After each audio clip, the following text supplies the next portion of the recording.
Salut tout le monde, aujourd'hui on va apprendre comment importer une height map sur notre terrain de Unity, donc on va pouvoir avoir un résultat comme celui-ci à partir d'une texture comme celle-ci. Vous allez voir, c'est super simple, tout ce qu'on a à faire c'est cliquer sur Game Object, 3D Objet et Terrain. Maintenant qu'on a créé notre terrain, on peut aller changer les settings à la droite sur notre inspecteur. On a le choix ici de monter ou descendre notre terrain à l'aide du curseur et un brush. On choisit le size de notre brush et l'opacité. On peut aussi voir le terrain en haut dans Shift. Ensuite, on peut painter un plateau super facilement. Smoother les côtés. Et ensuite, ajouter une texture par-dessus. Donc, pour ajouter des textures, c'est ça que je vais faire en ce moment pour avoir une petite couleur sur notre terrain. On va ici sur le bouton Paint. On fait Edit Texture, Add Texture. Et ensuite, on ajoute les textures que ça nous dit. Donc, moi ici, j'ai des textures de gazon que je vais mettre. Avec une normale. Je vais en ajouter une deuxième pour faire des tests. Donc, Add Texture. Et je vais ajouter aussi de la lave. Et voilà, et je peux peindre mes textures simplement en les choisissant ici et en cliquant sur mon terrain. Mais une des choses les plus utiles qu'on peut faire avec notre terrain, c'est d'aller dans la petite gear ici et changer la largeur de notre terrain. Donc, je peux mettre un terrain width à 750 et disons un length de 200.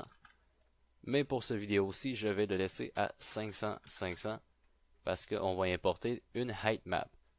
Donc, une height map, comment ça fonctionne? C'est super simple. Je vais aller dans Photoshop ici. Je vais me créer un nouveau fichier. Je vais faire une file new. Je vais l'appeler height map. Donc, 512 pixels par 512 pixels. On s'assure que c'est en grayscale 16 bits. Et je vais aussi choisir un background content white. Je pèse sur OK et j'ai une feuille Photoshop super simple comme d'habitude. Et voici comment ça fonctionne une height map. Donc si je peinture du noir au centre de ma texture comme ça.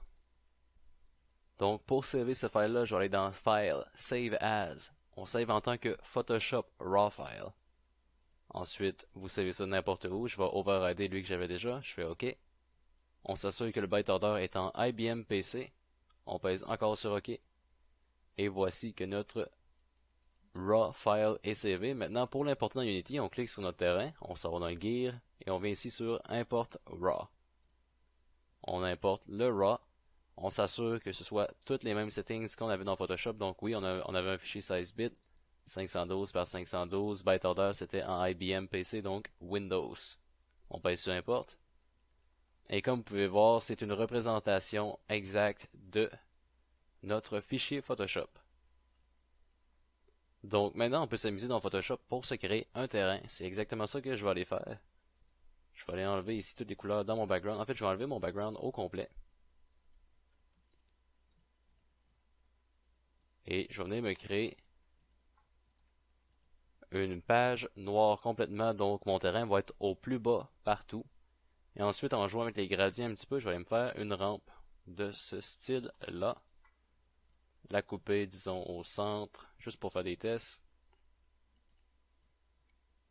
Et disons comme ça. C'est pas égal, mais c'est pas grave. Ensuite, je vais faire File, Save As, Photoshop Raw. J'override mon terrain height map. J'ai savé ça, je vais aller importer pour vous montrer le résultat que ça donne. Donc, je choisis ici 16 bits, 512 Windows. On peut aussi modifier la grandeur du terrain et je vais faire ça dans un instant. Donc, vous pouvez marquer que c'est un petit peu trop intense si, disons, on essaye de tester un core controller sur notre jeu, si on essaye de jouer avec un automobile. On aimerait ça que ça soit un petit peu moins haut que ça. Donc, pour ce faire, on réimporte le RAW, donc on réimporte la texture. Et ici, dans terrain 16, on peut modifier le Y. Je vais aller le mettre à 100 pour vous montrer le résultat que ça nous donne. Comme vous pouvez voir, j'ai réduit de 6 fois la hauteur de mon terrain, donc on a un résultat beaucoup plus smooth. Et si on aurait un core controller, comme j'ai là ici, on pourrait simplement aller se promener à notre niveau et tester notre rampe. Donc, je sais pas trop de quel côté qu'elle était. Oh, ici.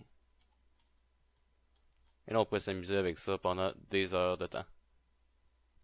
Donc ici, je me suis créé une image avec un petit peu n'importe quoi dedans. Je vais vous montrer les résultats que ça donne à l'intérieur de Unity. Et ça donne un petit peu de quoi du genre, donc c'est compliqué, mais ça donne exactement le résultat que j'avais mis dans mon Photoshop Files.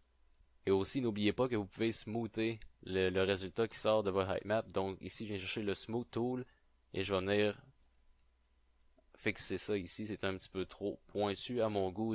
Donc je viens de peinturer de la lave un petit peu partout et maintenant je vais aller essayer mon niveau avec un Core Controller. Si vous ne savez pas comment importer le Core Controller de Unity dans votre jeu vidéo, simplement cliquez sur l'annotation à l'écran en ce moment même et ça va vous rediriger vers une vidéo qui va vous montrer exactement comment importer le Core Controller de Unity. Et c'est pas mal tout pour cette vidéo, je vous remercie beaucoup d'avoir regardé et on se voit dans la prochaine.